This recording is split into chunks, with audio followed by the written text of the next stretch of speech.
नमस्कार। आमे हतबाक आउ विस्मय, आमे हतबाक आउ विस्मय, आमे हतबाक आउ विस्मय। आम्भे सदा सर्वदा प्रकाश करियछु एई पवित्र स्थान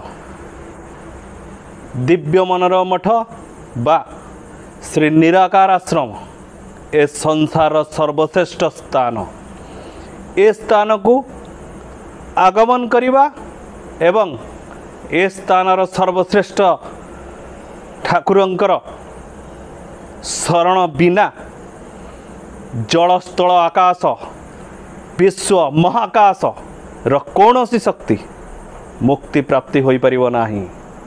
चाहे से जेकोसी शक्तिर अधिकारी हो, चाहे से जेकोसी पदवी जेकोसी पदर अधिष्ठाता हो बा जेकोसी कार्य को से कार्यकारी करुथाओ।